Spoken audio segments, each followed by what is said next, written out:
marami kasing nasira eh. Babayaran ko pa yun, pumasok pa ako. Kung yung upa ng bahay ang iniintindi ninyo, may 2 buwan pa kayong deposito. Yun ang muna ang patakbuhin natin. Salamat ho.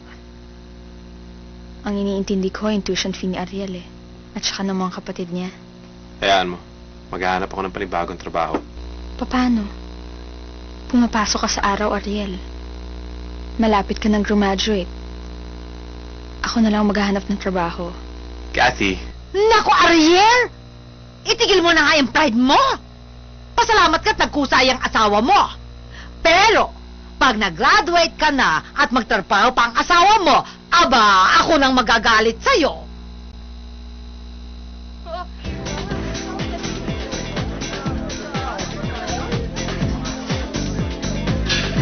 Pare, order na tayo. Take a look at this. Here. How about this one? Oh, Caesar salad. Excuse me, ano pong order niya? Yours? Isang... Earth, wind, and fire. Hot Kathy, dog. is that you? Guys, si Kathy. Hi, Kathy. So, kamusta ka na? Kathy. Eto. My God, look at you. You're so baduy. Di ba guys, she looks pangit? You look bad.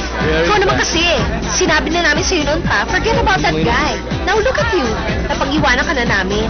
Ano napag-iwanan? Eh, mas matanda pa nga siya sa atin, no? Sandali lang. Order ba kayo? Bago lang kasi ako dito eh. Marami pa akong dapat asikasuhin na customers. Alam mo ba kung anong balita sa school? Wala akong pakialam sa eskwelahan ninyo. Pero pwede ba umorder na kayo dahil marami pa akong asikasuhin? Why are you being bitter and suplada ba? Alam mo, customers kami dito kaya we have the right to do whatever we like. Okay, pero wag nilang pakialaman ng buhay ko. Dahil hindi yung kasama sa right nyo bilang customers na pakialaman ng buhay ko. Kathy, gusto lang namin malaman mo na balitang-balita sa school na ikaw daw ang pinakabatang matrona na bumubuhay at nagpapakain sa lalaki mo. How pathetic. Ganyan ka ba ka-desperate ngayon? Ah, ganon? Kate! Ay! Ayan! Ano ba yan? Ano ba ba? Yayabang nyo eh! Ha? Nako, sinapok mo sana ng tray! Hay nako, ako pa. Kahit pa paano, Reyna rin ako ng katarayan din. Nakita nila kung sino talaga ako. Pero Aling Norma, talaga pala nakakanginig ng laman yung mga yon. Kaya siguro napaaway itong si Ariel ko eh. Kaya Ariel, dapat bumalik tayo dun sa music bar dahil lahat ng nangansyaw sa yung waiter sasapakin ko. Sali ako! Sali ako! Ariel, sali ako! Sige, sige man, Pwede Norma. ba tigilan nyo na yan? Hindi nakakatawa. Oh, ano ba problema mo? Totoo naman sinasabi nila, di ba? Binubuhay mo lang at pinapakain mo yung lalaki mo. Asos! Ano ba yon? Bigla namang nagdrama yung asawa mo. Bigla naman siyang naging king of sentimental songs.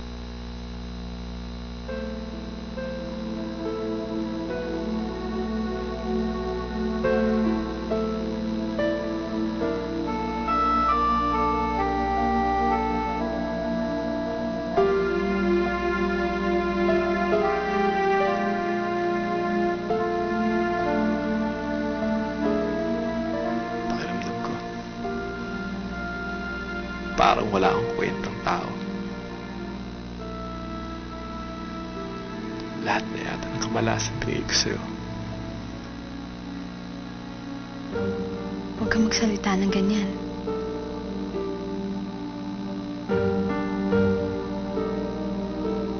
Buong buhay ko, wala akong nagkampihan ng tao.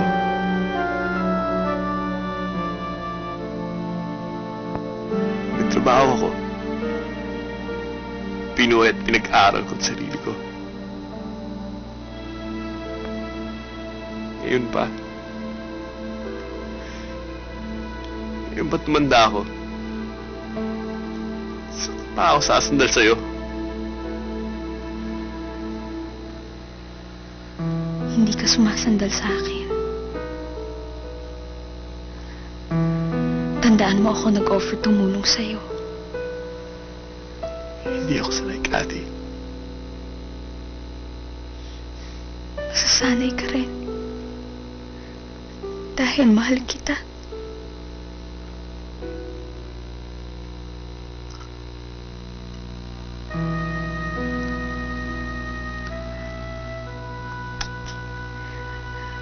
I love you.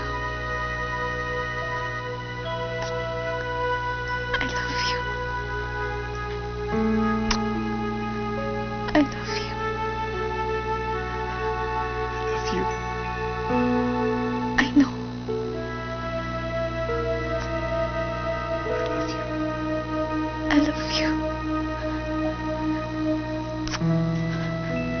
you.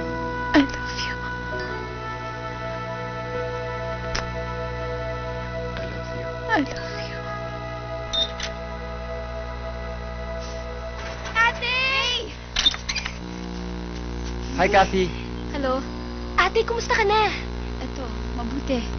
Nandiyan ba si Daddy? Oo, nasa loob. Tara, punta natin. Huwag na. Ako na lang.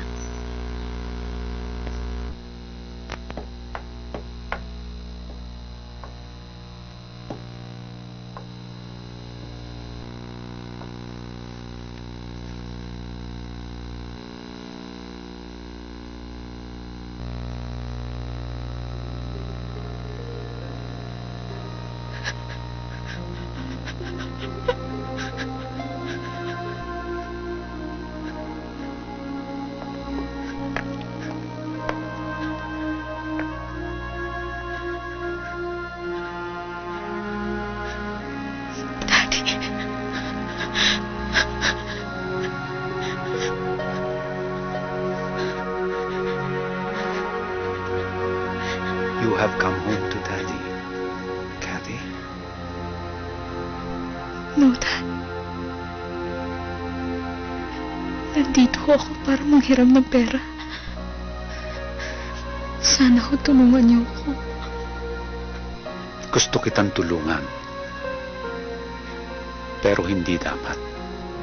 I still believe you should leave him and move on with your life. Tama kayo, Dad. This is my life and my choice. Hindi ko po iiwanan si Ariel. Kung hindi niya ho ako tutulungan, I understand. Favor lang, Dad. Payagan niyo kong kunin ang ilang gamit ko sa kwarto. And don't ask me what I'm gonna do with them. Ibebenta mo. Isasangla mo. Yes, Dad. Gamit ko naman ho yun, di ba?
Aalis na ako, Dad. I love you.